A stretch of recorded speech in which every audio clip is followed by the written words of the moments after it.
Perfecto, en área del tiempo damos inicio a nuestro webinar del día de hoy. No sin antes mencionarles nuestra financiación por el fondo financiador que tenemos nosotros en la regional de Bogotá, en la que participan varios laboratorios de la industria farmacéutica que hacen posible estos espacios académicos y muchos otros en los cuales vendrán durante este tiempo. Recordarles a los afiliados que se mantengan al día con su afiliación, dado que esto permite que el sustento de la Sociedad Regional Bogotá y al igual la participación también con becas en los diferentes eventos y diplomados que hemos realizado. El día de hoy cuenta también con la participación dentro del fondo de Medtronic, especialmente en el fondo financiador, quien patrocina esta charla a través del fondo en el día de hoy. Recordamos igual nuestros eventos próximos, el curso básico de cuidado paliativo de niños y adolescentes, que inicia a partir de mayo 5, es completamente virtual, 40 horas online, tiene un beneficio por valor de agregado, valor de asociados de la regional de nosotros. Es un muy buen curso, entonces, en el cual pueden participar, al igual que la detección de abordaje de los trastornos del crecimiento. Es un curso que iniciamos este año, está muy interesante también, y como afiliados a la regional Bogotá también tienen su beneficio en el pago del curso virtual. Igualmente, que participen en nuestros eventos y en los diferentes espacios académicos que hacemos para que construyamos entre todos un conocimiento colectivo. Siguiente. Damos inicio a nuestro webinar del día de hoy, que se ha titulado ¿Cuándo, cómo, por qué utilizar tecnología en diabetes en pediatría? Un tema que está muy en boga y que cada vez se hace más necesario en este grupo poblacional, a cargo de nuestra invitada, la doctora Paola Durán, quien fue profesora mía. Me alegra verla nuevamente. La doctora Paola es endocrinóloga, médica de la Universidad Javeriana, trabajó en la Universidad de Miami y actualmente también trabaja y lidera el Centro de Endocencia. Doctora Paola, buenos días, buenas tardes. Buenas tardes. Y bienvenida a este espacio que gratamente se ha abierto para difundir el conocimiento que hoy tienes para nosotros. Muy amable. Muchas gracias por la invitación y muchas gracias a todos por estar con nosotros. Adelante, doctora, bienvenida. Bueno, entonces.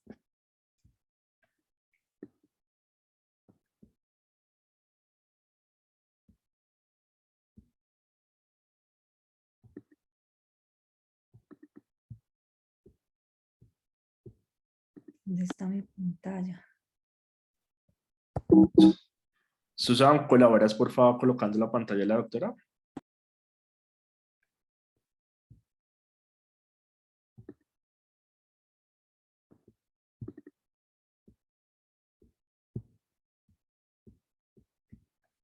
Ok, ¿ahí ven bien la pantalla?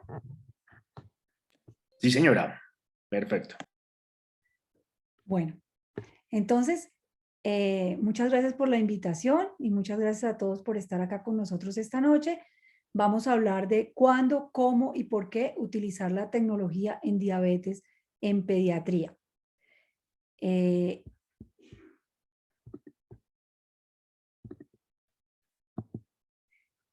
Bueno, la tecnología en diabetes ha revolucionado el tratamiento de la diabetes tipo 1, pues de la diabetes en general, pero hoy vamos a hablar de la diabetes tipo 1 en niños y adolescentes.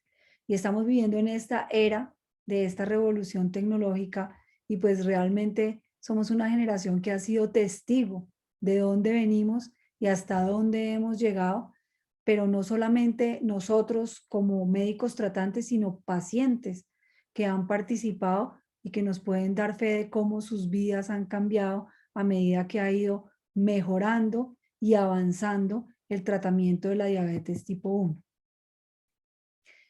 Vamos a hablar de la tecnología principalmente hoy de la terapia de bomba de insulina.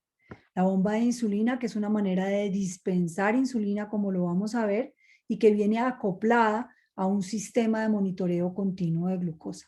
Entonces vamos a ir avanzando a través de esto.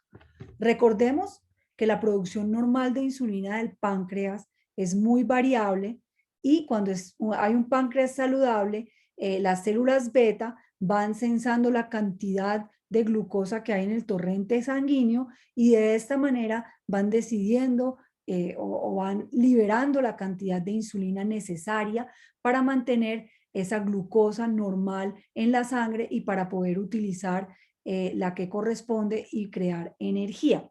Cuando las células beta están destruidas, como en la diabetes tipo 1, pues no tenemos esta función.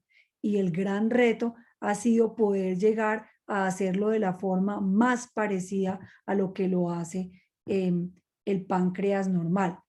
Y recordemos que es un reto grande porque los requerimientos de insulina varían a lo largo de la vida, dependen también de la edad. Entonces vemos que no solamente varían en los diferentes horarios del día, sino que también de acuerdo a si son pacientes mayores o adolescentes, que son los que tienen un requerimiento de insulina más grande, porque recordemos que en el momento de la adolescencia hay una parte que fisiológicamente hace una resistencia a la insulina. Y luego ya los pacientes adultos jóvenes que tienen un poquito menos de resistencia, pero que de todas maneras tienen mayor necesidad de insulina y esto varía a lo largo del día de maneras diferentes en cada una de las poblaciones. Vemos que en los pacientes adultos en la madrugada hay menos insulina y en los pacientes adolescentes hay una gran cantidad de insulina de requerimiento y todo eso está ligado obviamente a los procesos hormonales y a muchas otras cosas que están sucediendo. Pero entonces esto plantea un reto grande a la hora de tener que ajustarse y poder hacer la mímica de un páncreas y llegar a manejar la insulina de la mejor manera. Recordemos también que hay una dosis basal que es como una cantidad de insulina que está casi secretada en forma permanente para evitar las subidas pequeñas de glucosa que se dan, por ejemplo, por los estados de ánimo, si me asustan, si estoy muy contenta o con cosas pequeñas o si estoy brava, cosas pequeñas que pueden hacer que suba un poco el azúcar. Entonces esto hace que necesitemos una cantidad basal de insulina y los cambios grandes de la glucosa se producen con la alimentación. Para la alimentación se necesita secreción más alta de insulina, que son lo que llamamos dosis en bolo. Entonces realmente estas variaciones se hacen durante todo el día y de manera inadvertida y cuando tenemos insulinas que son fijas, que uno pone una dosis y dura la misma dosis durante 24 horas, pues obviamente no vamos a tener la flexibilidad de responder a esto y vamos a tener que adaptarnos más bien a la insulina que nos pusimos y no una insulina que se esté adaptando a la actividad y a la vida diaria del paciente. Al nosotros poder automatizar la liberación de insulina, vamos a poder ser muchísimo más flexibles y eso también es gracias a las nuevas insulinas, porque tenemos insulinas de acción ultra rápida que nos permiten esta flexibilidad y esta capacidad de actuar rápidamente. Cuando teníamos insulinas que eran de duración intermedia o de duración corta, pero no ultra corta, los tiempos de acción que podían ser hasta empezar en 30 minutos con picos de 4 a 6 horas, no eran picos fisiológicos. Entonces, lo primero en la historia fue poder llegar a tener una insulina que actuara rápidamente y que permita que uno pueda adaptar rápidamente el resultado a la cantidad de glicemia o a cómo está subiendo la glicemia en el cuerpo. Pero luego han venido también dispositivos para dispensar esta insulina. Y realmente cuando nosotros tenemos automatización de la liberación de insulina, podemos hacerlos con unas dosis muy pequeñas que no se puede hacer, por ejemplo, con una jeringa o con lapiceros, porque estos nos permiten solamente 0.5 como mínimo y realmente hay muchos pacientes para quienes 0.5 es una gran cantidad y no nos permite ser tan flexibles como el cuerpo lo necesita. Con esta insulina ultrarrápida y con la capacidad de dar microdosis, podemos adaptarnos muchísimo más a lo que es la secreción normal de un páncreas o la secreción natural de un páncreas. Esta automatización de la liberación de insulina en la nueva tecnología es con bolos pequeñitos cada 5 minutos, ya no existe una basal, esa insulina que nosotros poníamos por 24 horas, ahora está calculando permanentemente en cuánto está la glucometría y cada 5 minutos manda bolitos pequeños para poderse ajustar automáticamente a lo que está requiriendo el paciente o la persona en ese momento.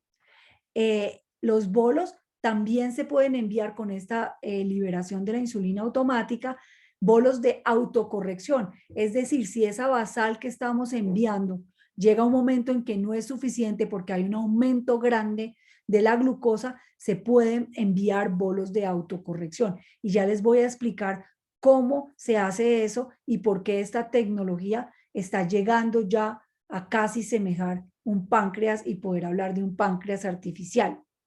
Para los bolos de comida, en esta tecnología, los pacientes sí tienen que avisar cuánta comida o contar los carbohidratos para que se pueda enviar un bolo de mayor cantidad y que se ajuste a esa cantidad de carbohidratos que está comiendo el paciente. Pero y entonces recordemos que esto solamente se puede hacer con insulinas de acción ultra rápida. Aquí vemos cómo estos bolitos de cada 5 minutos se van mandando de acuerdo a cómo vaya la glucometría. Por ejemplo, acá vemos que iba subiendo, entonces va aumentando los requerimientos de insulina. Y ya iba a pasar a subirse del rango, entonces manda un bolo de corrección automático para volver a bajar. Cuando ya viene en bajada, esta tecnología no solamente puede ver que va en bajada, sino puede calcular qué tan rápido está bajando y tiene modelos de predicción para saber cómo estará en los próximos 5 o 20 minutos e ir actuando de manera preventiva para evitar las hipoglicemias y las hiperglicemias. Entonces acá cuando ya ve que va bajando demasiado rápido, vemos cómo se apaga y al empezar a subir, ella solita sin que el paciente tenga que hacer nada, va manteniendo los niveles de azúcar perdón, como lo haría un páncreas con una célula beta normal.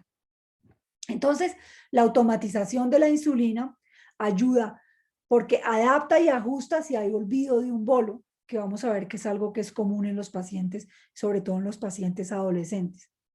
Cuando los pacientes cuentan carbohidratos y hay algunas imprecisiones, porque no lo hacen siempre de manera muy exacta, este sistema también ayuda con esas imprecisiones y puede ajustarse con esos pequeños bolos de autocorrección. Va actuando de forma proactiva con los modelos que hacen predicción de qué tan rápido va subiendo, qué tan rápido va bajando y cómo va a estar en el siguiente tiempo. Entonces hace cosas preventivas para evitar que hayan estos eventos. Entonces provee una seguridad impresionante, evitando la hipoglicemia. También es muy importante con la automatización de la insulina y con esta nueva tecnología que para el personal de salud, como lo vamos a ver a lo largo de la charla, nos da una información tan precisa y nos da una información tan fácil de leer que realmente optimiza el tiempo que uno tiene que pasar en estas cosas con el paciente y nos deja o nos permite abordar otros aspectos de la calidad de vida, por ejemplo, del paciente con diabetes tipo 1 y de educación, que es muy, muy importante para el manejo del paciente con diabetes tipo 1 y que muchas veces uno antes no tenía el tiempo de hacerlo y no podía ayudar en estos aspectos.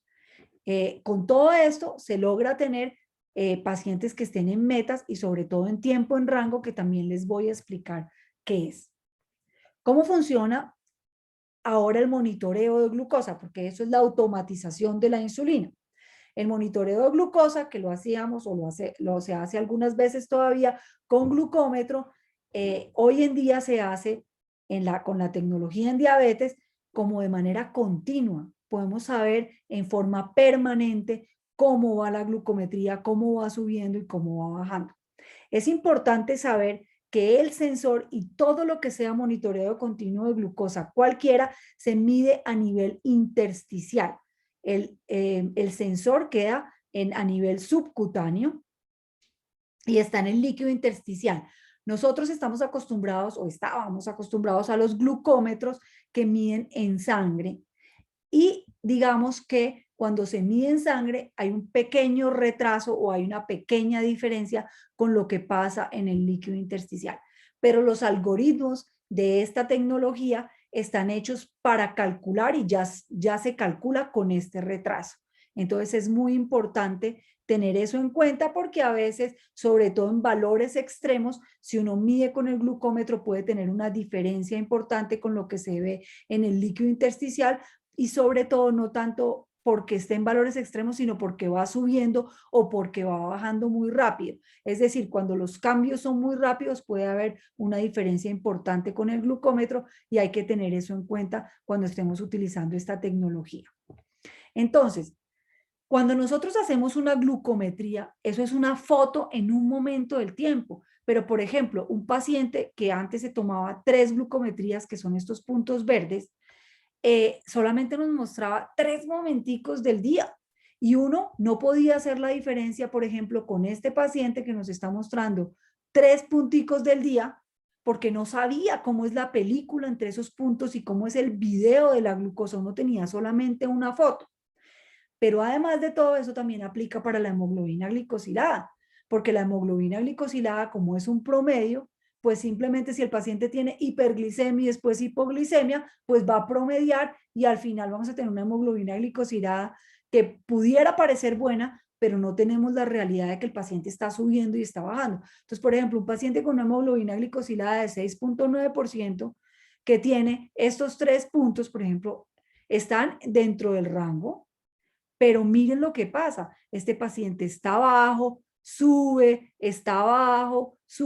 mientras este paciente está mucho más estable y está muchísimo más tiempo dentro del rango de lo que está este paciente, aunque tengan la misma hemoglobina glicosilada. Entonces, eso es un cambio fundamental para el manejo y para poder, para el control del paciente diabético.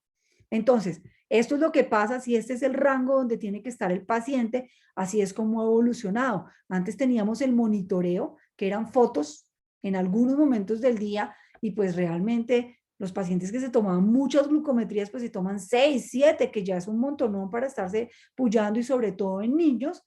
Y eso solamente nos da 7 punticos en el día que comparado con lo que nos da hoy el monitoreo continuo de glucosa, pues realmente no tiene punto de comparación. Luego evolucionamos a que hubiera monitoreo continuo de glucosa, pero no era en la vida real, sino que almacenaba los datos y cuando el paciente venía al consultorio, entonces uno baja los datos y puede hacer un análisis retrospectivo. Decirle, no, mira, hace 15 días vi que subiste mucho, entonces vamos a tratar de cambiar y eso ya pudo haber cambiado completamente porque es un análisis retrospectivo. Sin embargo, es útil porque nos ayuda muchas veces a identificar patrones, pero hoy en día lo tenemos en tiempo real. Es decir, que podemos evitar que pasen las cosas en tiempo real. Por ejemplo, este paciente en análisis retrospectivo se pegó una subida impresionante acá, pero acá cuando está en tiempo real va subiendo, suena una alarma y se hace la corrección necesaria para evitar que suceda y poder volver a entrar dentro del rango. Acá suena una alarma para evitar que se haga esta hipoglicemia y el paciente tomar acción y así poderse mantener mucho más tiempo en el rango. Entonces, aquí nos introducimos el concepto de tiempo en rango. ¿Y qué es? Es lo que ahora llamamos es el tiempo que dura el paciente entre 70 y 180. Estos son los números. Mientras un paciente esté entre 70 y 180, va a tener una buena hemoglobina glicosilada y va a tener un buen control. Y también nosotros tenemos que acostumbrarnos a eso, porque si el paciente está logrando estar por debajo de 180, está bien. Nosotros muchas veces estábamos fijados en que tenía que estar entre menos de 120 o teníamos ciertos números que hacían que hubiera más hipoglicemia y también que hacen que la vida o la calidad de vida del paciente no sea tan buena como puede ser teniendo en cuenta que tiene que estar entre 70 y 180. Entonces, tenemos dos tipos de paciente. Por ejemplo, este paciente está mucho tiempo en hiperglicemia, amarillo es hiperglicemia por encima de 180 y compensa con hipoglicemia, que es este rojo, que tiene 24%, pero realmente entre 70 y 180 solamente está este tiempo. Voy a tratar de, perdón, corregir esto que... Perfecto. Y este paciente está 63% del tiempo en rango, con poca hipoglicemia, todavía demasiado porque 8% es demasiado, y todavía con 29% de hiperglicemia. Por este paciente habría que trabajarle más la hipoglicemia, pero estos dos pacientes tienen la misma hemoglobina glicosilada y claramente, ¿qué paciente prefiere uno ver? Obviamente este paciente tiene mucho mejor control, está en mucho menos riesgo y es el paciente al que debemos tratar de llegar. Entonces, la hemoglobina glicosilada no nos mide eso. Y cuando hacemos solamente glucometrías, no medimos eso. No nos mide el riesgo de hipoglicemia e hiperglicemia. No nos mide tampoco el rango amplio de niveles en que puede estar y no considera los cambios intrapacientes. Y eso es, por eso es tan importante. Y ahora en el manejo de la diabetes, lo esencial es hablar de tiempo en rango. ¿Cuáles son las metas de la hemoglobina glicosilada fijada por los consensos para que el paciente tenga menos complicaciones agudas y crónicas o a futuro? Entonces, la ISPAD nos dice que la preprandial tienen que estar entre 70 y 145. La ADA nos dice entre 90 y 130 y las guías NICE, porque están centradas un poco más en adultos, está entre 72 y 126. En el momento para diagnóstico, pues nosotros consideramos hiperglicemia cuando está en ayunas mayor de 126, pero para el paciente diabético poder estar entre 70 y 145 en las preprandiales es una buena meta. Las postprandiales pueden subir de 90 a 180 y se pueden ir a acostar entre 120 y 180 para no tener las hipoglicemias nocturnas y mantenerse durante la noche entre 80 y 162, lo que nos da un target de hemoglobina glicosilada de 7.5, tanto por la ISPAD como por la ADA, y eso pues realmente es lo que tenemos que tratar de buscar en los pacientes en pediatría. ¿Cómo se correlaciona esto con el tiempo en rango? Y es mucho mejor utilizarlo en tiempo en rango, porque recordemos que si vamos solamente con la hemoglobina glicosilada, vamos a tener el problema que les expliqué, que pueden haber valores extremos. El tiempo en rango para pacientes menores de 25 años que tienen una meta de hemoglobina glicosilada de 7.5% es de 60%. Con que tengan un tiempo en rango de 60% y que no tengan más de 3% a 4% de hipoglicemia, ese paciente está en un buen control. Y para los adultos, para los mayores de 25, se considera que el tiempo en rango debe ser de 70% para poder tener una hemoglobina glicosilada en metas, que sería 6.5% después de los 25 años.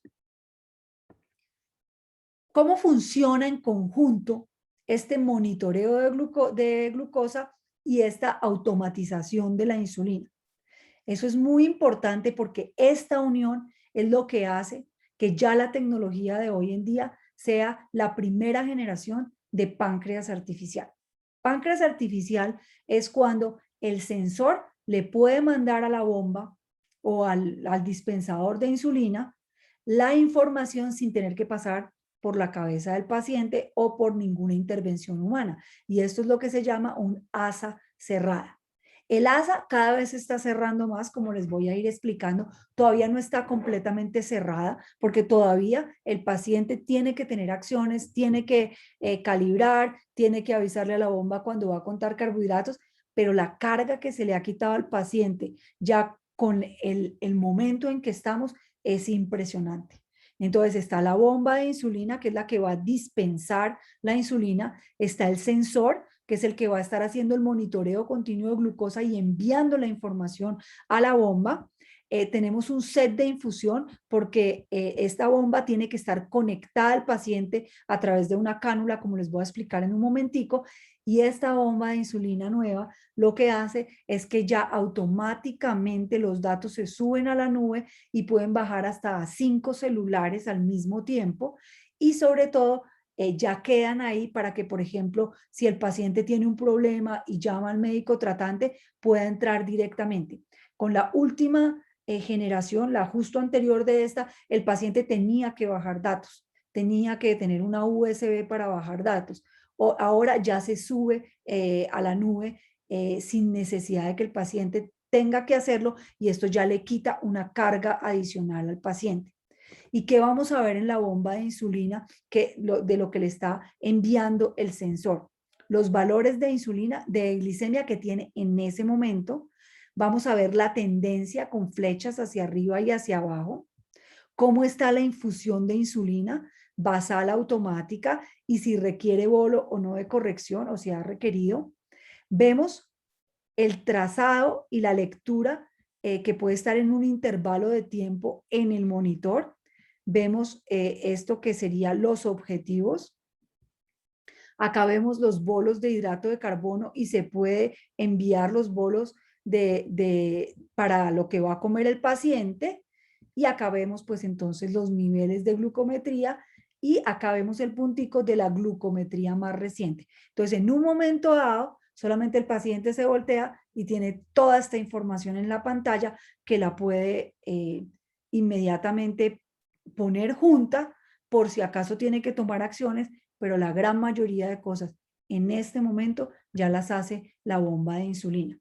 Entonces envía una insulina basal automatizada, ajustada a la glucometría que está viendo o a la glucosa que le está, porque no se dice glucometría con el sensor porque no es en sangre, sino a la glucosa que le está enviando, los niveles de glucosa que le está enviando el sensor intersticial, y con esto hace los cambios que tiene que hacer.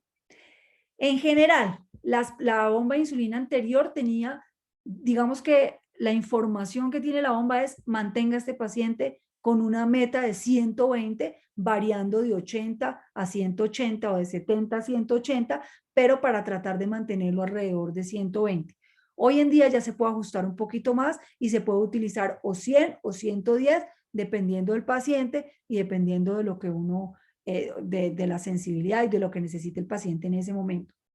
Esta nueva tecnología también ya es capaz de mandar bolos de autocorrección y es capaz de ajustar para las subidas pequeñas y para poder estar siempre más seguro a los 120 miligramos por decilitro, y compensando así los errores de conteo o las omisiones que pueda tener el paciente o los errores de conteo de carbohidrato.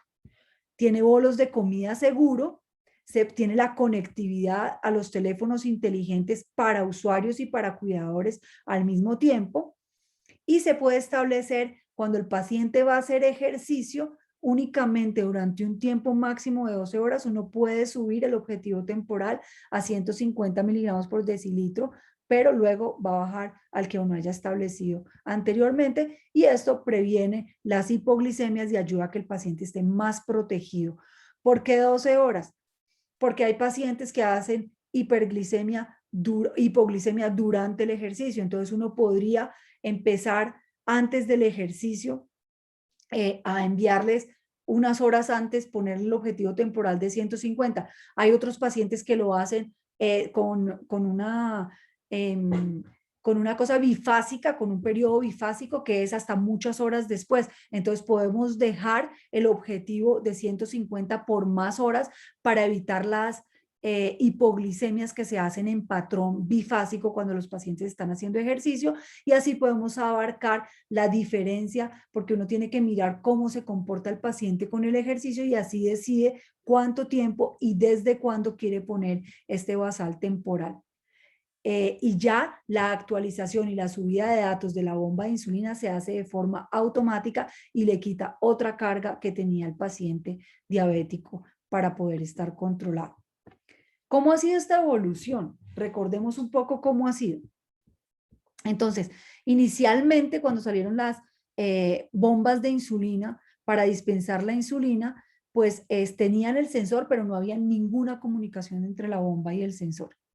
Entonces, digamos que solamente habían alarmas, alertas, y el paciente tenía que hacer todo y tenía que realizar las suspensiones manuales cuando estaba entrando, por ejemplo, en hipoglicemia. Luego ya vino la posibilidad de que la bomba tomara una acción cuando el sensor le decía que estaba bajando, pero entonces tomaba la acción cuando ya llegaba al límite bajo. Entonces, si venía bajando y se apagaba la insulina ya cuando está en el límite bajo, pues podía tener la posibilidad de que seguía bajando y digamos que el control no era tan claro, pero sí protegía por lo menos de hacer hipoglicemias severas y de todas maneras ayudaba muchísimo, quedaba suspendido por 2 horas y a las 2 horas se vuelve a subir porque no podía durar un paciente con más de 2 horas sin insulina porque eso aumenta el riesgo de cetoacidosis. Luego se aumentó la comunicación entre el sensor y la bomba de insulina, entonces ya no se detiene en el límite bajo, sino que tiene el programa para, o los algoritmos para calcular qué tan rápido está bajando, en cuánto tiempo está entrando en hipoglicemia y evitar la hipoglicemia y suspenderse antes de llegar al límite bajo, que es lo que se llamó la suspensión predictiva. Luego ya estos dos empezaron a hacer lo que se llama la primera generación de páncreas artificial porque ya estábamos hablando de un asa cerrada, es decir, que la bomba de insulina ya podía tomar ciertas acciones o puede tomar ciertas acciones sin que tenga que pasar por la mente del paciente o por alguna cosa humana. Entonces eso hizo que se aumentara el tiempo en rango, que se disminuyera o que llegáramos a hemoglobinas glicosiladas mucho mejores, pero sobre todo la gran hazaña de esto es lograr tener una hemoglobina glicosilada dentro de las metas, disminuyendo la cantidad de hipoglicemia, porque el miedo de nosotros siempre era que si ajustábamos mucho al paciente nos iba a hacer muchas hipoglicemias con todo el riesgo y los temores que hay de las hipoglicemias que pueden ser los eventos fatales. Entonces, lograr no tener hipoglicemias y mantener una hemoglobina glicosilada es un avance importantísimo. Además, en el estudio que se hizo para la aprobación de este sistema, hubo 0 eventos de hipoglicemia y hubo 0 casos de cetoacidosis diabética con tiempo en rango en la noche excelente. Y ahora tenemos esta nueva, que es la última, que mejor dicho se acaba de lanzar hace 1 o 2 meses, que todavía tiene mayor comunicación y le quita más carga al paciente porque tiene menos calibraciones, porque ayuda con los errores que pueda tener durante el conteo de carbohidrato y evidentemente aumenta el tiempo en rango y todavía protege más de las hipoglicemias. Y así es como el tiempo en rango ha aumentado. En esta última generación ya tenemos pacientes 75% del tiempo en rango. Recuerden que la meta es que logren estar 70%. Con la generación anterior ya tenían 72% del tiempo en rango. Cuando los pacientes estaban con inyecciones múltiples y con el monitoreo continuo de glucosa, el tiempo que se lograba es 45% o que se logra, porque eso todavía obviamente tenemos muchos pacientes manejados así, 45% del tiempo en rango, y eso principalmente es porque al ponerse muchísimas inyecciones y además las dosis son tan fijas, pues realmente no se va a lograr esa flexibilidad y no se logra de la misma manera prevenir los eventos de hiperglicemia como se logra con la flexibilidad de la automatización de la insulina. Luego, continuando con las múltiples inyecciones y ya con el monitoreo continuo de glucosa, 51% de tiempo en rango. Y con la primera generación, que ya les expliqué cuál era, 55% y ha venido aumentando hasta el 75% de tiempo en rango que logramos con esta última generación de bomba de insulina, que como les digo, es casi un páncreas artificial. Entonces, pues realmente esto es una terapia que ayuda muchísimo a la calidad de vida del paciente y a la salud del paciente porque previene esas hipoglicemias que, como digo, pueden ser eventos fatales. Pero entonces, ¿cuándo se puede utilizar esta tecnología en diabetes? Voy a recordar el DSST, que es el estudio más grande que se ha hecho, que fue cuando se decidió que pues, todos los pacientes que venían en manejo convencional, que era la NPH, que imagino que ya muchas de las personas que están acá ni siquiera han oído hablar de la insulina NPH, y la insulina cristalina, que eran las que tenían unos tiempos con picos y el paciente siempre tenía que ajustar su vida a la insulina que se había puesto, porque como tenía picos y como era una dosis fija, entonces tenía que acoplarse a eso porque no tenía otra manera. Hoy en día, el paciente tiene su estilo de vida, tiene sus actividades y ajusta la insulina a su estilo de vida y a sus actividades. No ajusta sus actividades a la insulina como se hacía antes. Y con el DCCT fue cuando se decidió que todo el mundo tenía que pasar a terapia intensiva, es decir, a insulinas sin picos y a insulinas ultra rápidas y a múltiples inyecciones en el día, porque con las 2 inyecciones o 3 inyecciones que se estaban poniendo en terapia convencional, realmente no había un buen control de la enfermedad y pues obviamente una cantidad de complicaciones. Pero ¿por qué traigo esto a colación? Es porque en este estudio se dieron cuenta de que había memoria metabólica. Es decir, que cuando se instaura o cuando se lleva al paciente a control de forma temprana, tiene menos complicaciones, porque el tiempo que estuvo fuera de control, esa memoria metabólica va a quedar y va a hacer que de todas maneras la reducción de complicaciones no sea el mismo nivel que una persona que siempre ha estado en riesgo, en rangos. Entonces, por eso es muy importante desde el principio tratar de llevar a los pacientes a un control y entre más tiempo estén controlados, pues mucho menos complicaciones van a tener. Y la evidencia clínica ha mostrado que también pasar a la automatización de la insulina desde muy temprano, inclusive desde el diagnóstico, podría llegar a aumentar el tiempo de luna de miel y a preservar la función residual de la célula beta. Entonces ya se están haciendo estudios al respecto para poder saber si se preserva esta acción residual de la célula beta, dando esa insulina basal permanente con automatización.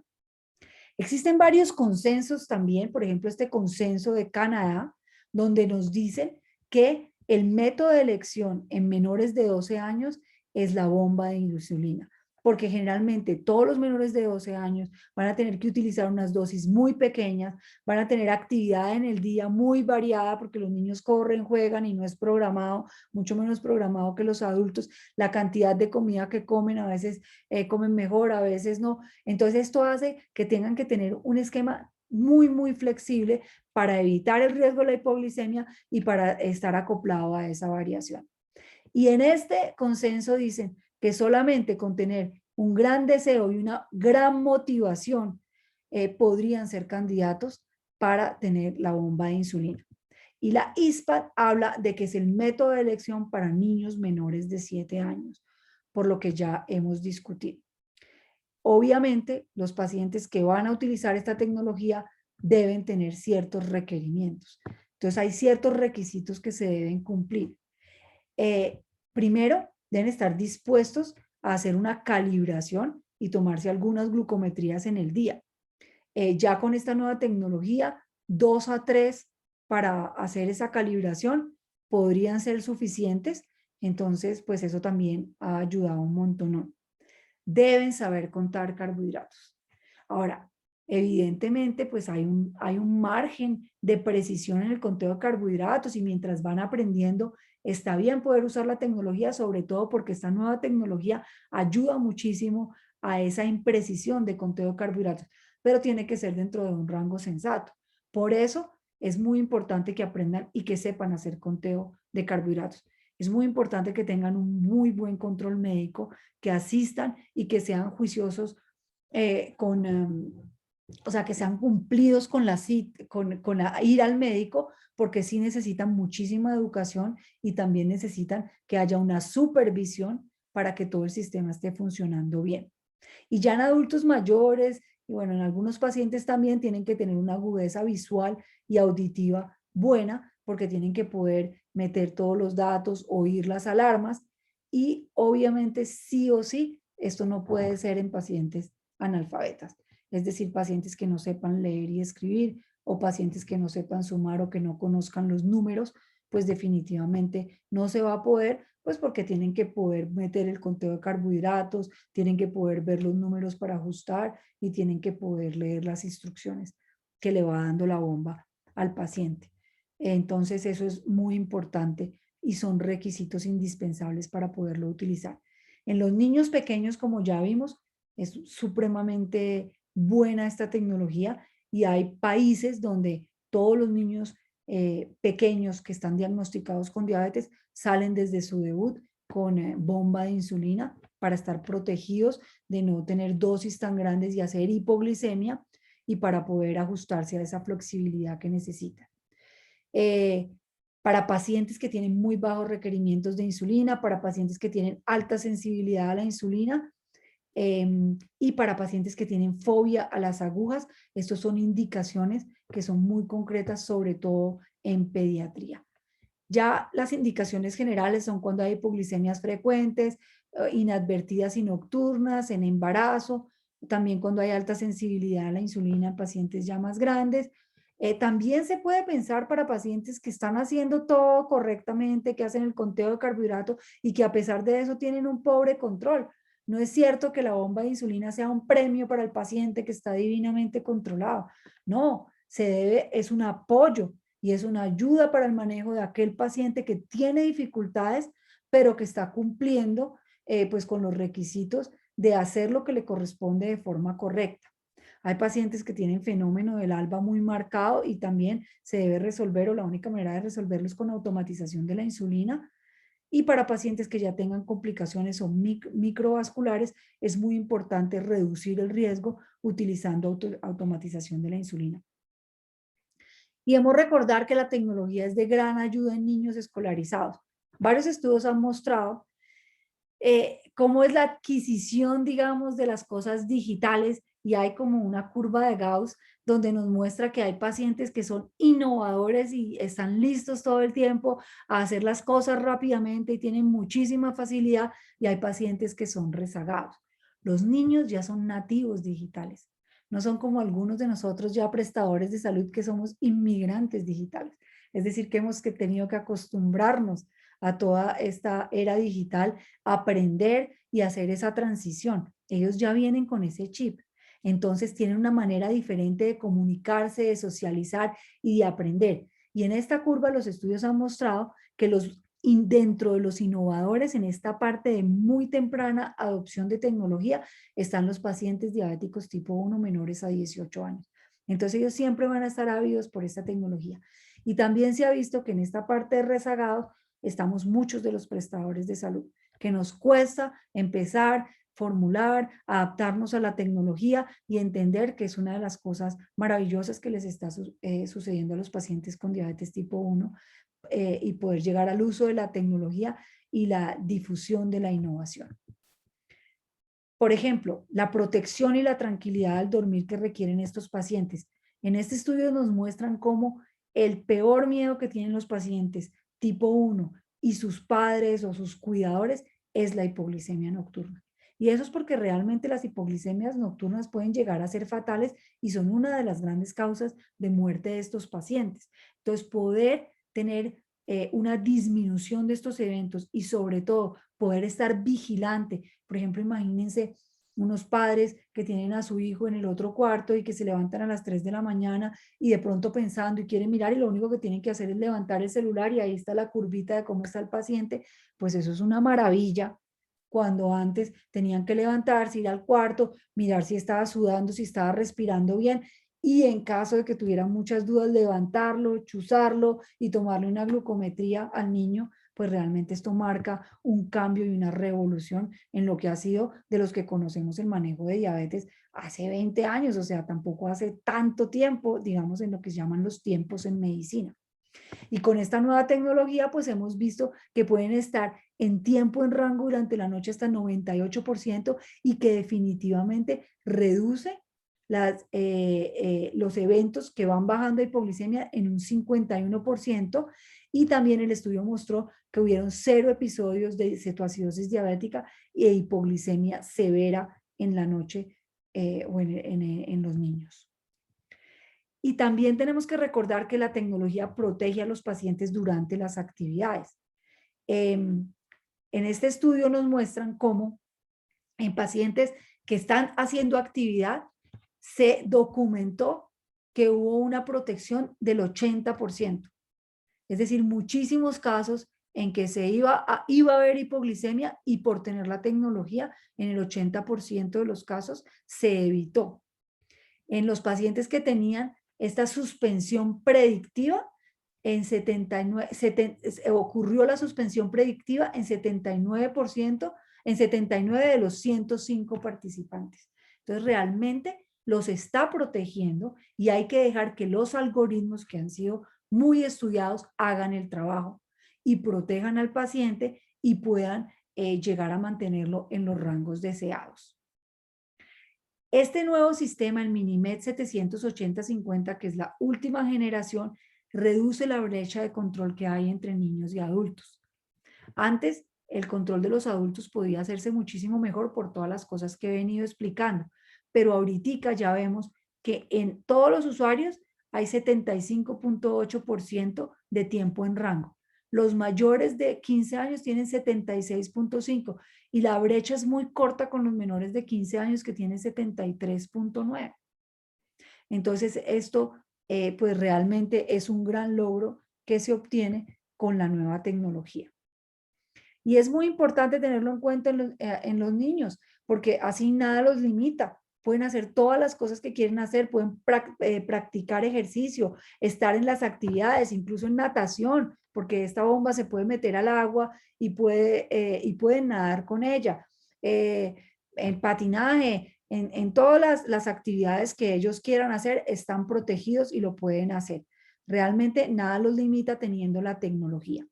Y es muy, muy importante que haya un equipo multidisciplinario que dé un muy buen entrenamiento, que esté dando una educación permanente en diabetes, en nutrición, que haga un apoyo psicológico para todas las necesidades que va a tener este paciente y que sea claro, coordinado y definido el mensaje. Porque cuando tenemos grupos que no son grupos o que mandan al paciente al endocrinólogo acá, a la nutricionista acá, nunca se han hablado y están dando como órdenes diferentes, pues ustedes saben que este tipo de cosas no funcionan y lo que hacen es confundir más al paciente. Y para poderlo utilizar, ¿cuándo? Cuando el paciente tenga un conteo de carbohidratos adecuado y ya haya tenido el entrenamiento adecuado. Estos son los requisitos para que el paciente pueda pasar a esta nueva tecnología. ¿Y cómo se utiliza esta tecnología? Entonces vamos a profundizar un poco más de cómo están acoplados la infusión de insulina y el monitoreo continuo de glucosa. Entonces así se ve el paciente. Tiene el set de insulina que lo conecta a la bomba y este es por donde va a entrar la insulina. Si ustedes ven acá, él se puede desconectar. Si él abre esta llavecita, el paciente puede quitarlo y quedar solamente con la parte de la infusión y luego volverse a conectar y eso no significa que tenga que volver a chuzarse en ese momento. Este cambio de set de infusión debe ser cada 3 días, pero pues antes el paciente cuando se tiene que aplicar insulina, se aplica más o menos 5 inyecciones en el día, por 3 da 15, o sea, cambiamos un chuzón por 15 cuando estamos utilizando el set de infusión de insulina. Y el sensor se debe cambiar cada 6 días. Entonces, una persona que se estaba midiendo 6, 7 veces por 6, pues estamos cambiando un chuzón casi por 42 chuzones y eso es pues en el mejor de los casos. Entonces, realmente esto hace que tengan menos picadas o chuzones, no sé, o punciones para ser un poco más técnica y realmente pues aparte de eso va a mejorar mucho la calidad de vida del paciente aparte de su control. Para la aplicación de insulina, entonces se necesita la bomba de insulina que tiene el algoritmo y que tiene todo adentro, pues una pila, ese es el reservorio donde el paciente va a poner la insulina y se pone en esta parte de la bomba, el equipo de infusión que ya les hablé que va de la bomba al paciente y esto es un aplicador especial para ponerse que hace pues que la aplicación sea mucho más cómoda, que sea correcta y que sea menos dolorosa. Y para poderse monitorizar necesitan entonces la cabezota, el link. Esto no lo deben botar nunca, deben protegerlo porque pues esto es lo que tiene la información para poderlo hacer. Lo que cambian cada 6 días es este sensor que se acopla obviamente al link y que se va a aplicar pues con un aplicador también, que también va a ayudar y va a tener también pues un cobertor para que no se despegue, para que pueda durar los 6 días y para que esté bien asegurado en el paciente y se pueda cambiar cada 6 días. ¿Dónde se pone la terapia de bomba de insulina?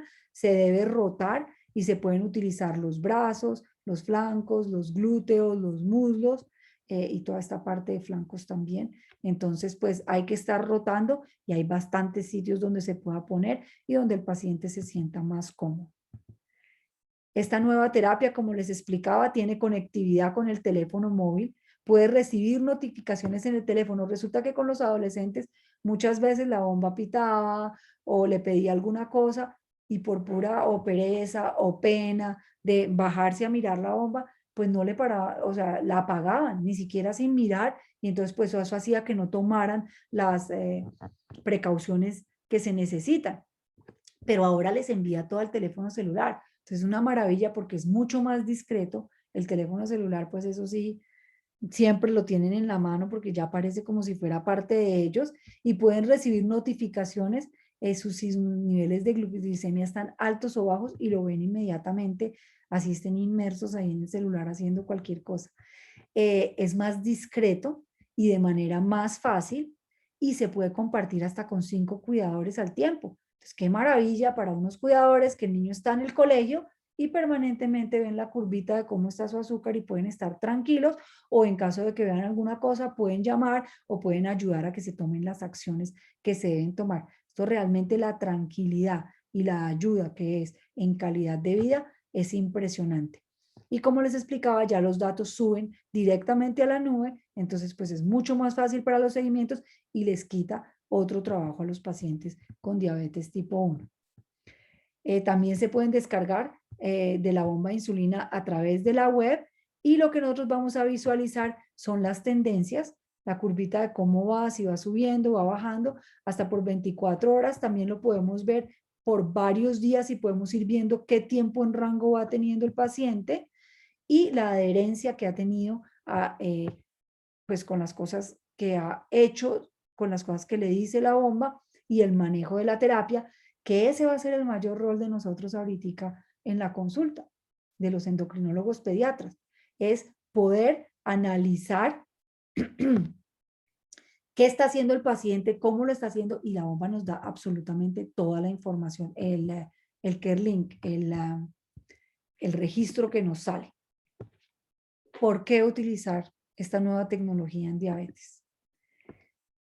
Definitivamente los pacientes con diabetes tipo 1 y sobre todo los niños se enfrentan a muchísimos retos diarios, niños y adolescentes, porque cuando están más niños, digamos que los cuidadores o los padres se encargan de todo, entonces pues a veces hace que sea un poquito más fácil, pero cuando ya entran en su autonomía, quieren su autonomía, son muchísimos los retos diarios que tienen que enfrentar. Permanentemente en la cabeza de los pacientes diabéticos hay preguntas: se me olvidó el bolo, tengo que esperar para comer, o mejor ya no me pongo bolo y espero a ver si se me sube y me lo pongo. ¿Cuántos carbohidratos tiene esta comida? ¿Será que conté bien? Ay, no, qué jartera tener que estar pensando en los carbohidratos todo el tiempo. Y pues si decidí ponerme la insulina, me puse la insulina que era, o será que me puse demasiada y ahora me voy a desmayar acá delante de todo el mundo. No, mejor dicho, entonces todo el tiempo están pensando y eso causa muchísima incertidumbre, y pues realmente tienen que estar conectados con su enfermedad todo el tiempo. No se les puede olvidar nunca que tienen diabetes porque lo están pensando todo el tiempo. Entonces tienen muchos retos. El primer reto es acordarse y decidir ponerse los bolos. En este estudio nos mostraron que 53% de los pacientes se les olvidó ponerse el bolo. Entonces obviamente van a tener hiperglicemias, y 33% pensó en ponérselo y decidió activamente no inyectarse, por lo que fuera, o no enviarse el bolo de insulina. Entonces, en promedio, y sobre todo los adolescentes, pierden 2 bolos con las comidas por semana. Y cuando se pierden 2 bolos, eso nos aumenta la hemoglobina glicosilada de 0.5%. Y un aumento significativo de la hemoglobina glicosilada es 0.5% porque se ve en las complicaciones, tanto agudas como crónicas de la diabetes, eso ya se considera el aumento significativo. Y se correlaciona con el tiempo en rango, que puede ser hasta 6.3% más o menos de tiempo en rango. El segundo reto es que los pacientes en general no saben contar bien carbohidratos. Cerca de la mitad de los pacientes consideran que contar carbohidratos es la mayor carga de su enfermedad porque los está haciendo pensar en eso todo el tiempo. 2/3 sienten que no cuentan bien los carbohidratos y que a pesar de que saben, pues hay cierto margen de error. Y 3 de cada 5 entonces subestiman la cantidad de carbohidratos que se va a poner. Si subestima, pues hace que se ponga menos insulina.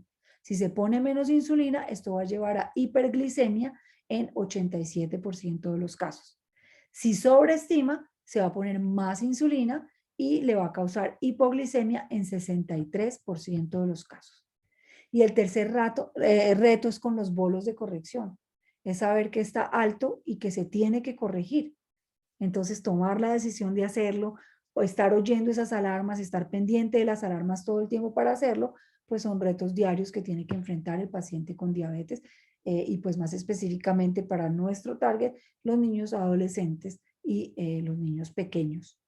3 de cada 4 personas con diabetes tienen hiperglicemias de alto riesgo una vez al mes. Y 1 de cada 3 personas con hiperglicemia no se aplica la corrección. Ya sea porque decide, ya sea porque no se da cuenta. Y la falta de bolo de corrección o cuando se hace una aplicación inexacta, pues va a resultar en una hiperglicemia prolongada, en un aumento de la hemoglobina glicosilada y en una disminución del tiempo en rango, lo que aumenta las complicaciones. Entonces, pues básicamente utilizar la tecnología en diabetes va a ayudar con estos retos diarios que tienen los pacientes y como ya lo hemos visto a lo largo de este tiempo, pues va a mejorar el control, la calidad de vida del paciente y realmente pues los pacientes que han vivido estos cambios, pues inclusive el otro día un paciente lloraba y decía, por primera vez en mi vida, por un rato del día me puedo olvidar que tengo diabetes, porque estoy dejando que el algoritmo trabaje, que el algoritmo haga lo que tiene que hacer y yo puedo dedicarme a otros aspectos de mi vida. Vamos a pasar entonces a ver un caso clínico para hacer esto más gráfico.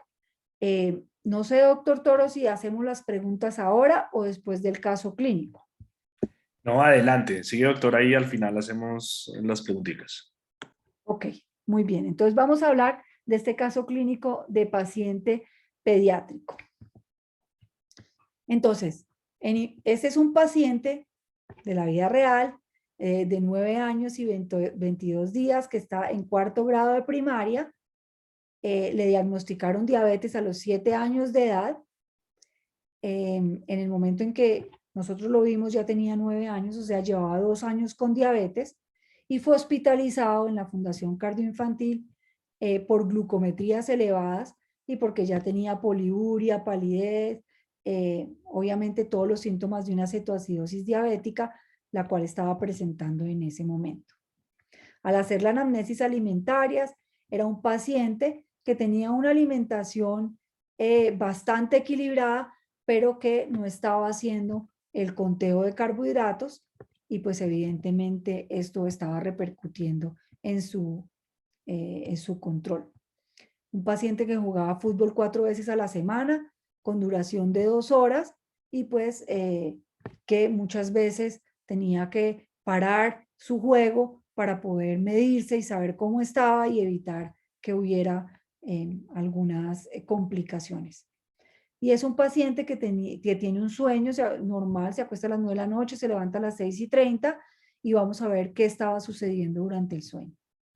En ese momento el paciente tenía 9 unidades de glargina cada 24 horas y utilizaba glulicina como insulina de rápida acción, aplicándose bolos al desayuno y almuerzo, 2 unidades, y luego se corregía con 1 unidad cada vez que subía 50 miligramos por decilitro la glucometría.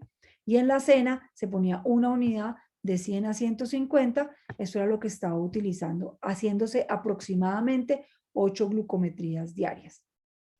Un paciente con una talla normal, con un peso normal y el examen físico pues era irrelevante. Entonces, estos fueron los laboratorios que se tomaron en ese momento, con una hemoglobina glicosilada en 9.3, el colesterol también por su mal control estaba aumentado,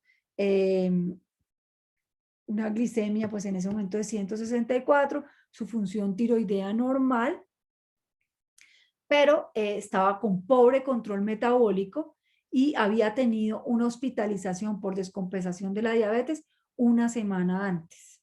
Esa vez había llegado sin cetoacidosis, pero estaba siendo muy, muy difícil controlarlo porque en el día estaba muy alto, pero en las noches estaba haciendo muchísimas hipoglicemias porque tenía una gran labilidad. Solamente poniéndose una unidad antes de la cena, hacía las hipoglicemias nocturnas. Si le bajábamos a la glargina, entonces estaba en hiperglicemia todo el tiempo. Si no le poníamos antes de la cena, entonces nos hacía hiperglicemias y amanecía altísimo. Entonces tocaba ponerle uno, pero eso repercutía en hipoglicemias y su control era muy difícil. Entonces decidimos hospitalizar a este paciente para ver que todo eso era cierto y que era lo que estaba pasando.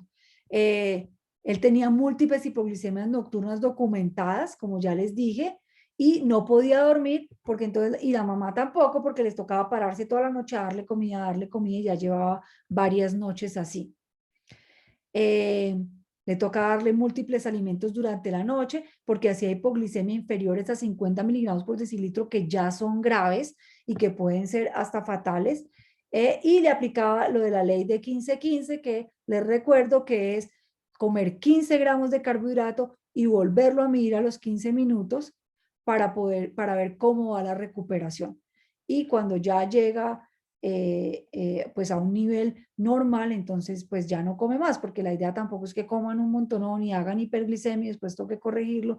Entonces se corrigen las hipoglicemias con la ley de 15 y 15, siempre y cuando el paciente esté consciente, despierto y pueda hacer la protección de la vía aérea dándole comida. Si está en confusión, pues ya toca utilizar otros medios para la corrección de la hipoglicemia. Pero a veces se demoraba hasta 5 horas en poderse recuperar y toda la noche comiendo.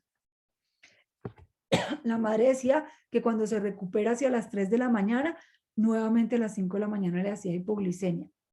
Entonces lo que hicimos fue cambiar el Lantus que se estaba aplicando en la noche, se lo cambiamos para por la mañana, para que por la noche ya se estuviera acabando la acción del Lantus y ver a ver si con eso lo podíamos controlar, pero no tuvo mejoría, seguía con las hipoglicemias. Le bajábamos la pidra en la noche a 0.5 unidades antes de la cena para que se acostara con un rango pues en 180, 200 para ver si evitaba las hipoglicemias, pero no podíamos controlarlo y con muy poquitico de pidra hacía unas excursiones grandísimas, que eso es lo que se llama labilidad a la insulina. Durante un mes y medio, porque en esa época era en pandemia, era mayo 2020, por teleconsulta y hospitalizaban la cardioinfantil, esas 2 veces le hicimos cambios, tratamos de hablar todo con la mamá, hasta que lo hospitalizamos durante 4 días para ver qué podíamos hacer y cómo podíamos hacer esos cambios, pero definitivamente corroboramos que con cambios mínimos el paciente estaba alto en el día, hipoglicemias en la noche, una labilidad tremenda a la insulina. Entonces, por tener una grandísima labilidad y por requerir dosis inferiores a 0.5, decidimos cambiarlo y empezar con bomba de insulina. En el momento en que le pusimos la bomba de insulina, este es el trazado que nosotros vemos en consulta. Obviamente acá hay muy poquitos días porque esto fue lo que se hizo al inicio, pero los voy a llevar un poquito en el trazado para que sepamos. Acá está el tiempo en rango era 36%, esto es alto y esto es muy alto. Obviamente estaba alto un montonón del tiempo. Normalmente está A, que son los 15 días previos, y B, que son los 15 días anteriores a eso. Entonces uno puede comparar cómo va la parte anterior y la evolución con A. Y acá vemos entonces cuánto tiempo usa el sensor en estos días que utilizó, que fueron 14 días, utilizó el sensor el 93% del tiempo. Tuvo un promedio de glucometría de 218. Este sistema les calcula una hemoglobina, como una hemoglobina glicosilada, pues calculada, se llama un índice calculado de glucosa, está en 8.5%. Y tiene esto que es muy interesante, que es el coeficiente de variación. El coeficiente de variación es lo que nos habla de qué tantos cambios, qué tanto sube y baja el paciente o qué tan estable está. El coeficiente de variación debe estar por debajo del 36%. Él estaba en 35.8, digamos que está ahí en el límite. Y acá nos dice cuántas calibraciones. El paciente estaba haciendo 8.3 glucometrías al día y calibraba 3.2 veces al día, con una dosis de insulina total de 11, 64% de la cual era basal y 36% automático. El cambio del equipo de infusión se lo está haciendo de forma correcta, se lo está haciendo cada 2.5 días y bueno, del set de infusión y del reservorio. Acá pone cuántos carbohidratos está poniendo. Eso es muy importante porque aunque uno lo puede ver después en los gráficos diarios, acá uno sabe que si un paciente tiene 50 gramos de carbohidrato al día, pues obviamente no está metiendo todos los gramos de carbohidrato que le corresponden y eso también hace que uno pueda hablarlo con el paciente. El sistema calcula la insulina activa, uno puede poner la hora, el tiempo que uno quiere que haya insulina activa. ¿Qué quiere decir insulina activa? Que si, por ejemplo, yo le envío un bolo de 6 unidades y a las 30 minutos me desespero y le envío otro bolo, el sistema tiene una forma de calcular y le dice, no, un momentico, usted todavía tiene tantas unidades activas porque la insulina activa tiene 4 horas. Entonces, si envía un bolo, le va a restar la cantidad de insulina que todavía tiene activa y solamente le va a permitir pasar con lo que está disminuyendo ese bolo que el paciente pretende mandar. Entonces, esto es muy bueno porque hace que protege sobre todo los pacientes que tienen patrón de multibolos, que se están mandando bolos todo el tiempo. Entonces, esto nosotros lo vamos a ver inmediatamente cuando tengamos un reporte de la bomba de insulina y nos va a mostrar patrones. Entonces, acá nos muestra que hay un patrón siempre al desayuno. Pues yo calculo que es el desayuno porque son las 8 de la mañana, se sube y se termina bajando hasta las 2 de la tarde. Entonces, este patrón hay que revisar y ver qué es lo que está pasando ahí. También tiene una tendencia a la subida acá a las 10 de la noche. ¿Será que le están dando un refrigerio nocturno? ¿Será que la basal que le estamos poniendo en ese momento no es suficiente? Entonces nos toca revisar qué es lo que está pasando. Y acá también hay un poco de patrón de que se está subiendo. Entonces, toda esta información es tremendamente valiosa y nos va a ayudar a guiar al paciente, muy diferente que si me llega con 4 glucometrías al día. Entonces, el paciente inició la bomba de insulina. La bomba de insulina tiene 2 modos. Tiene el modo manual, que es donde el paciente tiene que decir cuando se envía los bolos, el paciente tiene que hacer muchas cosas manuales y tiene un modo automático. El modo automático es donde ya se comunica el sensor con la bomba de insulina y el paciente lo único que tiene que hacer es decirle cuándo va a comer y enviar el exacto conteo de carbohidratos y siempre que la bomba pite y le pida que necesita glucometría para calibrar porque tiene alguna medida rara o que no tiene confianza en lo que le está enviando el sensor, el paciente tiene que hacerse glucometría para calibrar y para responder, porque si no, la bomba de insulina le dice, no, yo no puedo seguir actuando porque usted no me dio la calibración y se sale a modo manual y el paciente tiene que volver a hacer las cosas. Entonces, este paciente estaba en modo manual, porque todavía estaba en controles y todavía no se había podido pasar a modo automático en este momento.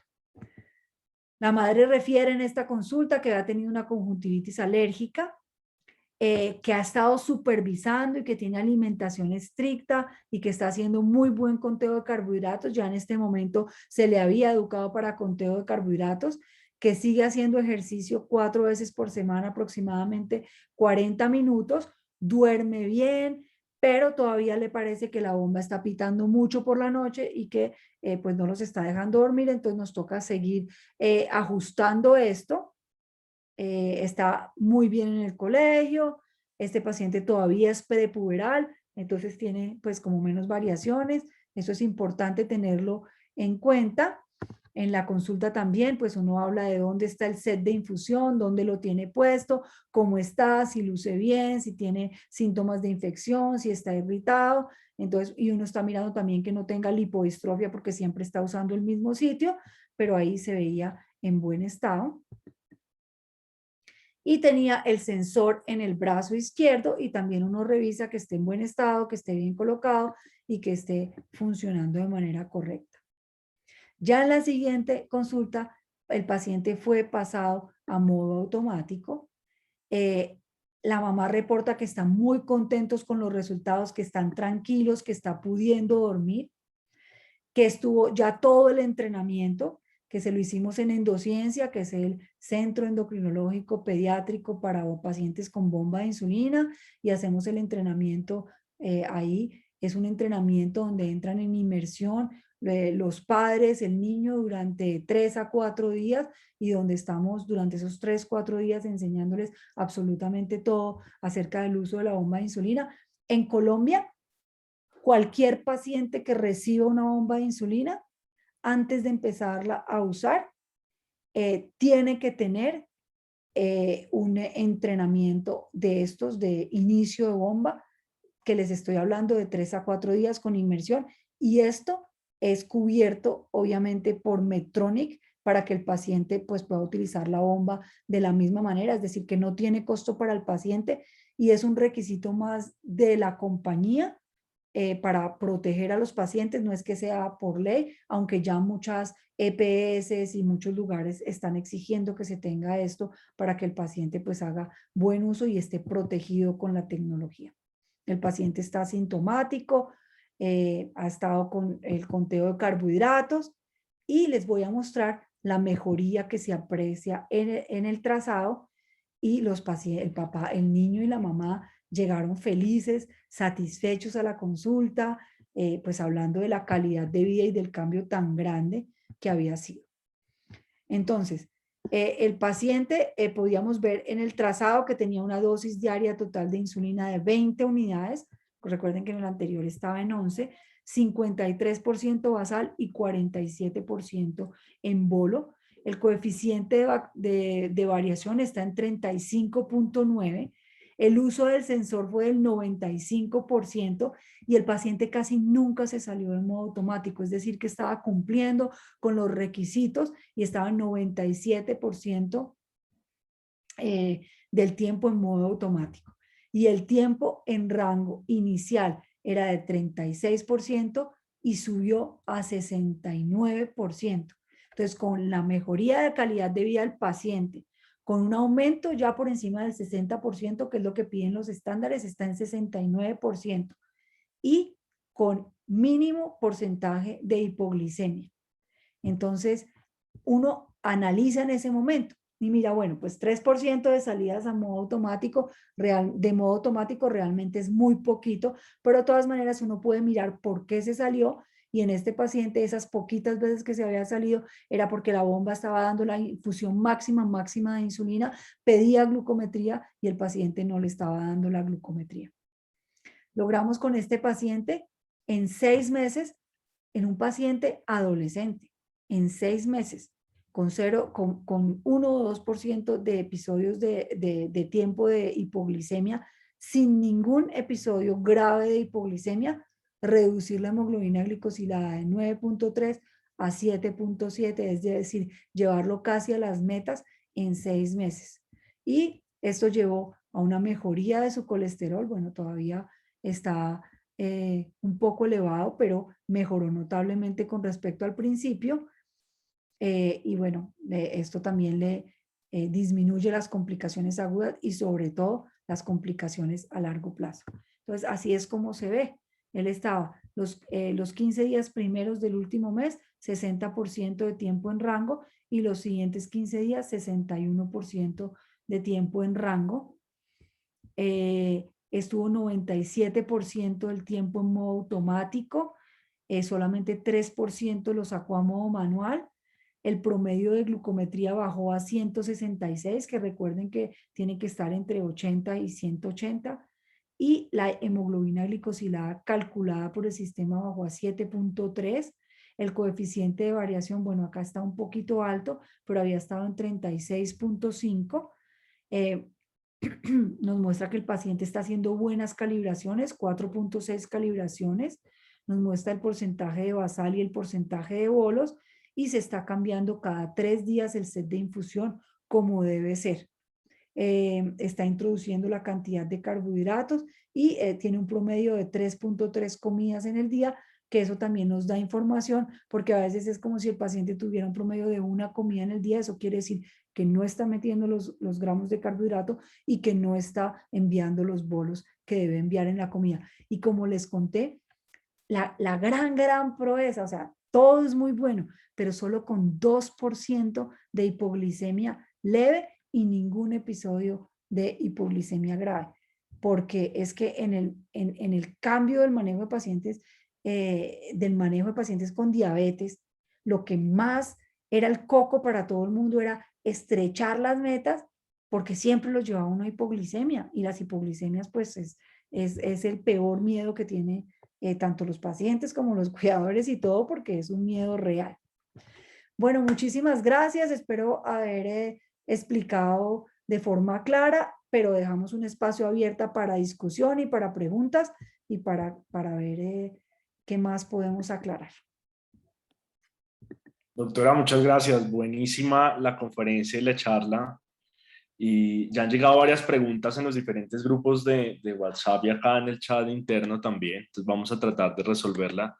Una de las que se repite es que es, pues aprovechando tu participación en el centro de endocencia, que cuando programamos una capacitación para pediatras para el uso de las bombas. No, pues eso no es sino que lo coordinemos, y con muchísimo gusto. Yo estoy seguro que nos apoyan para eso y lo hacemos con mucho gusto. Súper, muchas gracias. Entonces ya comprometidos, y también de parte de la sociedad pues nos programamos para organizarlo, porque sí se repite en la pregunta, y sobre todo que yo me quedé ahorita viendo las bombas, me quedé, estaba viendo en mi cuaderno de todas las tablas, me quedé con la tipo 1, o sea, la primero, que es la bomba, el Renault que mencionabas del 2006, y no la última de la última tecnología. Con eso la pregunta es, ¿cuál es el futuro? ¿Cuál es el futuro de las bombas o de lo que viene para el control a nivel de dispositivos en este tipo de pacientes? Esto está avanzando rapidísimo, rapidísimo, rapidísimo. Es impresionante. Uno en diabetes le toca estar estudiando todo el tiempo, porque hay muchísimo dinero metido en investigación, y esto va avanzando y va avanzando. Obviamente el futuro, pues eso lo planteo yo, es llegar al páncreas artificial.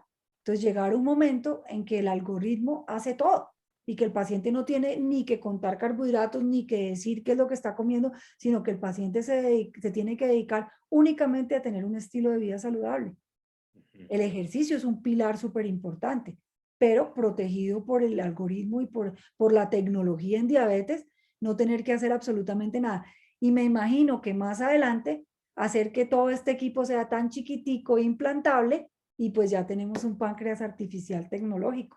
Buenísimo, que es como ahorita los relojes, los Apple Watch que salen ahorita el 8, incluso están buscando cada vez más control de signos vitales. Por ejemplo, antes se veía algo sacado de los caballos, el control de la oximetría.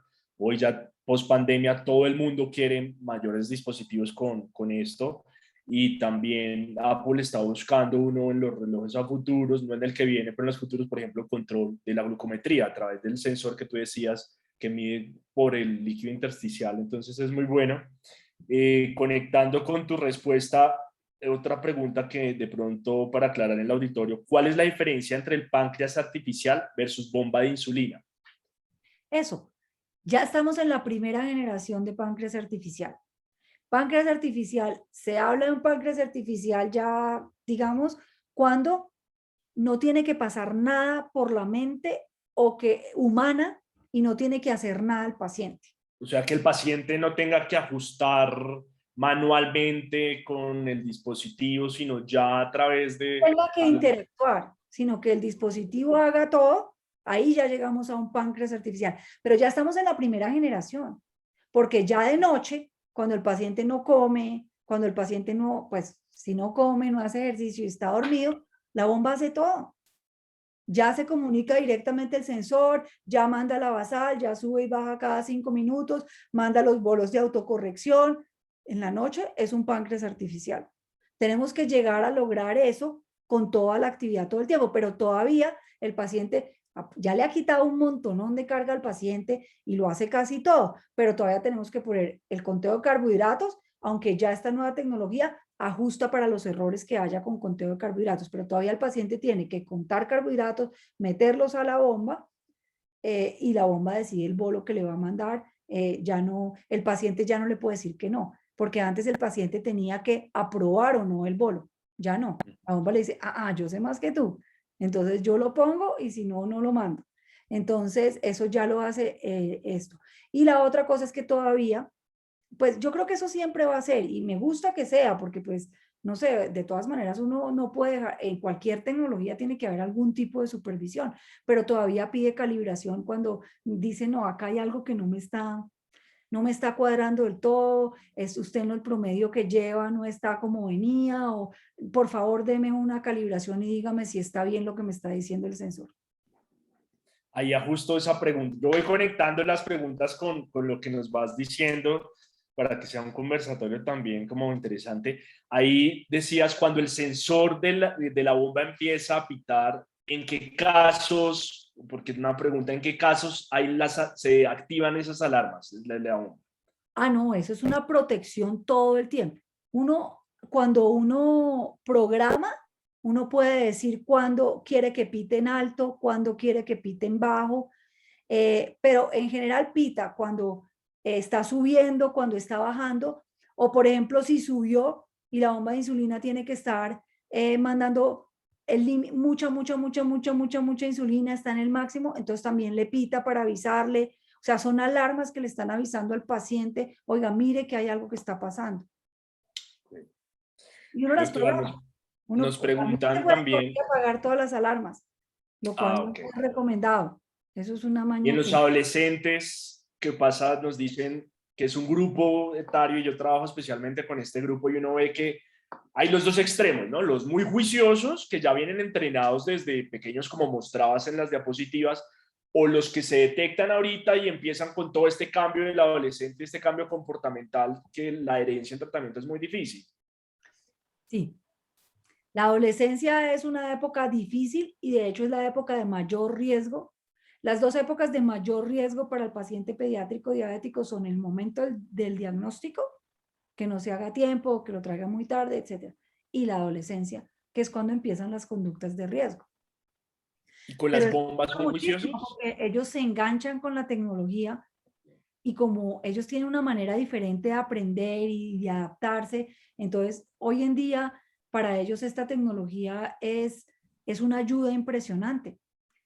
Pero entonces esto nos ayuda muchísimo porque todas las conductas de riesgo las podemos ver. Por ejemplo, eso, hay adolescentes que dicen, no, yo estoy haciendo todo perfecto, divinamente, y uno ve y dice, mire, usted me está diciendo que está comiendo una comida al día, o usted hay un bolo al día. Entonces, ¿que usted no comió o fue que se puso bolo manual y se puso una inyección teniendo la bomba? No. Entonces ahí empiezan, no, pues sí, es que a veces se me olvida y uno tiene toda la información ahí. Entonces eso ayuda muchísimo.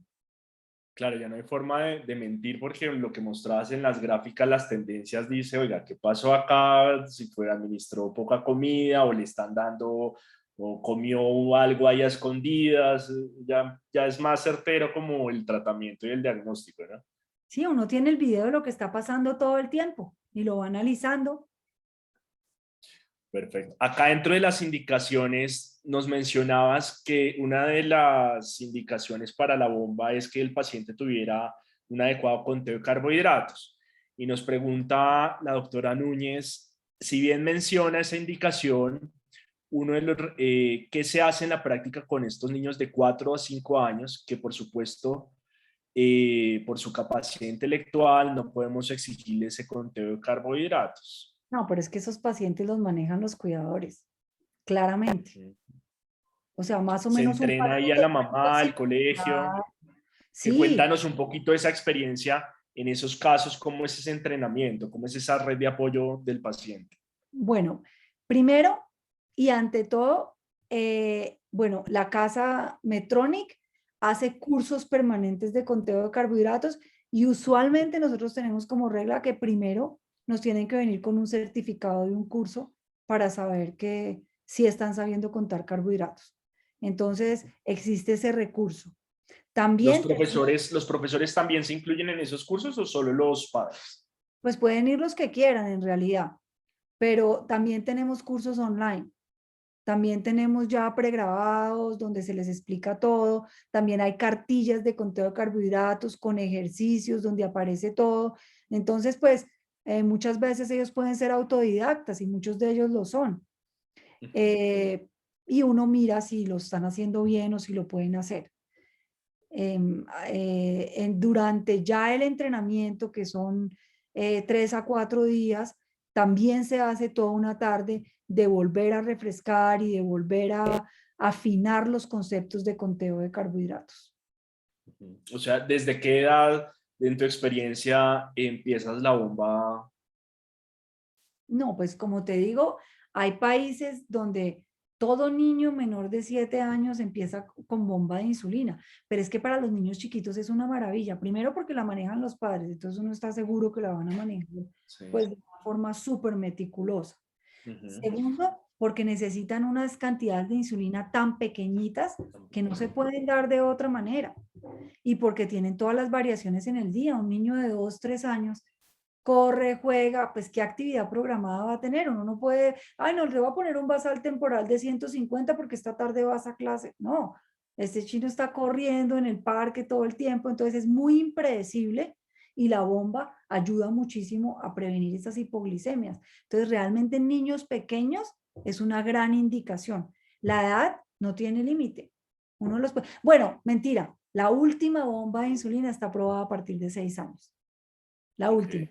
Pero las anteriores sí se pueden utilizar en niños más pequeños. Y ahí sí me tendrán que corregir porque no quiero decir mentiras, pero creo que menores de 2 años sí no están aprobadas. A partir de los 2 años.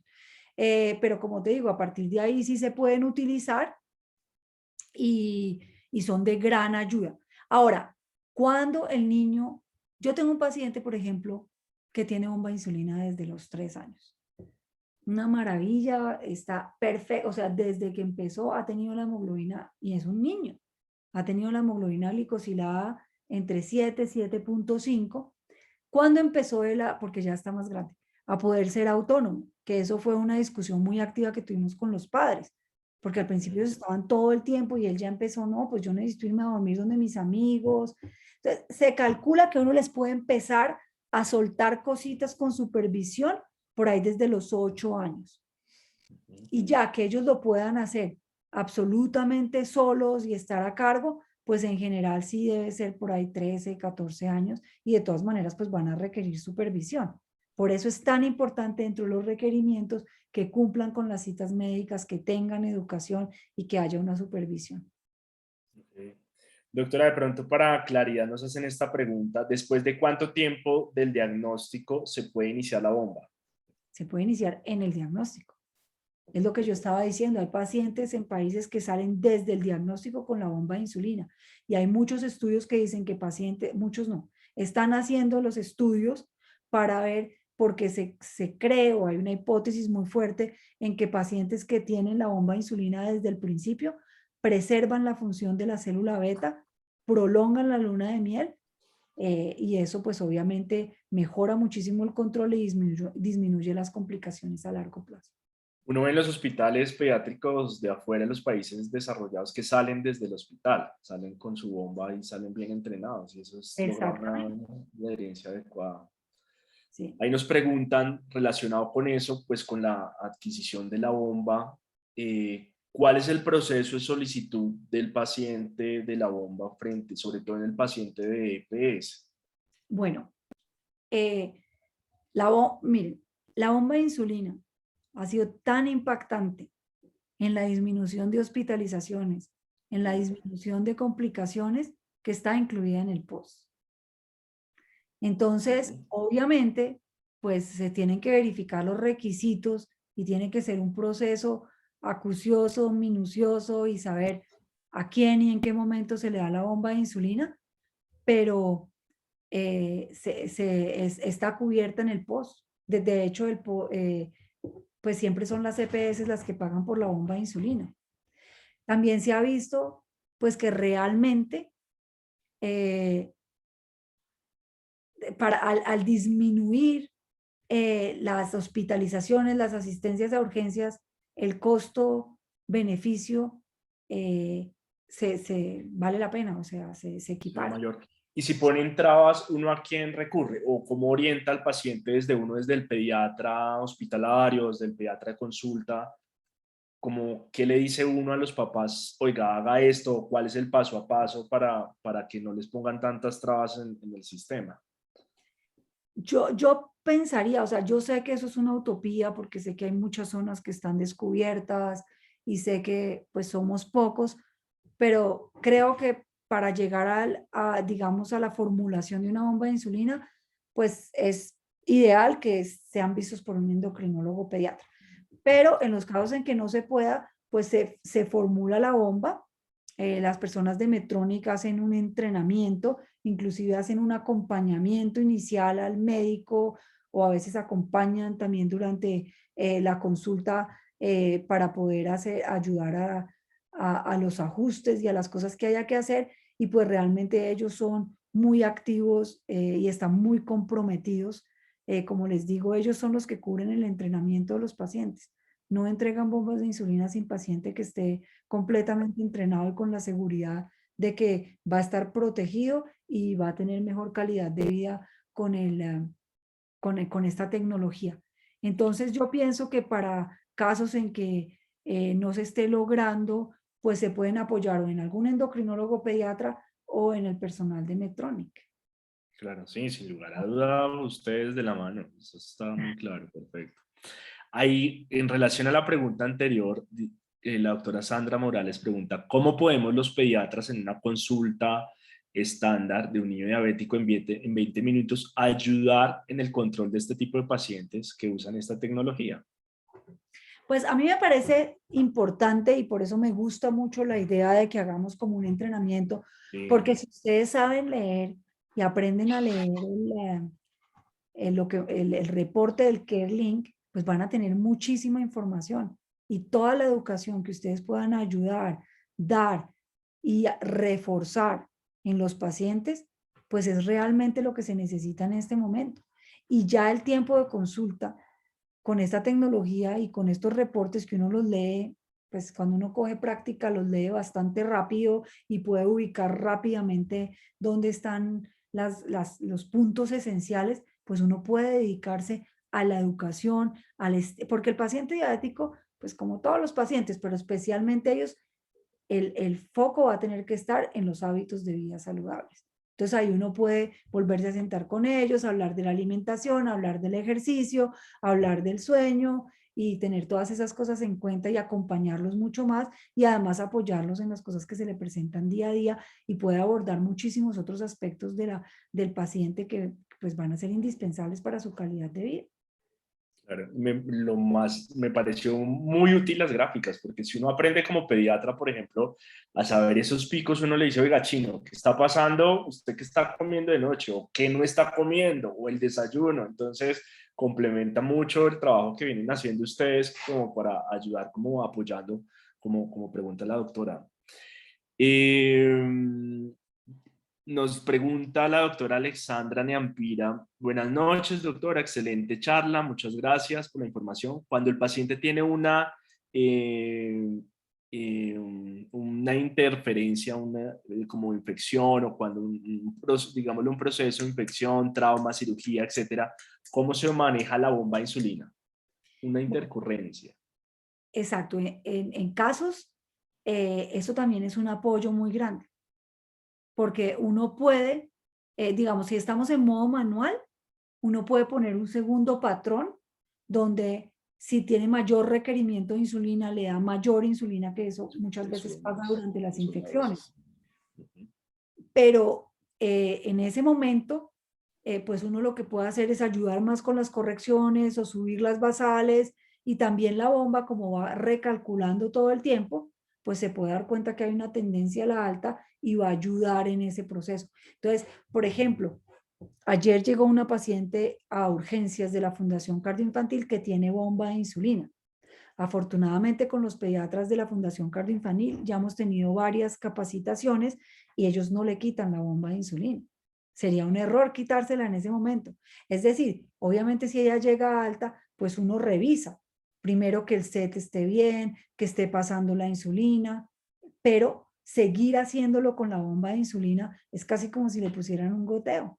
Entonces es una cosa muy buena y uno lo puede manejar como un goteo de insulina sin tener que estar en UCI. Ujú. No, eso es muy bueno. Yo me acuerdo, acá la otra pregunta que nos hacen, ¿en qué casos pueden llegar los pacientes con bomba a urgencias? Y me acuerdo una vez que nos llegó un balonazo y como que descalibró, jugaba fútbol justamente como el caso del paciente, y le pegaron un balón y pues desactivó la bomba, y ese fue, y ahí se manejó con la endocrinóloga del hospital. Pero ¿en qué casos, ilústranos un poco, pueden llegar estos pacientes? Miren, cuando hay esto o esto o esto. Pues obviamente van a llegar por cualquier descompensación, por cualquier cuadro infeccioso o por cualquier enfermedad, como cualquier otro paciente pediátrico, ¿cierto? Pero digamos que si hablamos ya de las cosas específicas que tengan que ver con la bomba de insulina, pues pueden llegar por infección en el sitio de punción. A veces uno retira el catéter y hay infección. Tenemos un caso especial en que estaba saliendo pus. Entonces, pues eso hay que tener cuidado y hay que enseñarle muy bien la higiene y reiterar todo esto. Eso puede ser uno de los casos.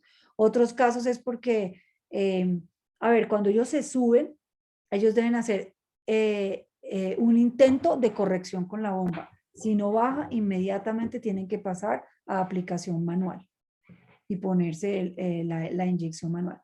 Pero si el paciente no lo hace y, por ejemplo, está tapado el set de infusión, eh, o se salió, porque a veces se sale la cánula y no se dan cuenta, y uno cuando llegan ahí se da cuenta que está todo mojado porque se le está saliendo la insulina.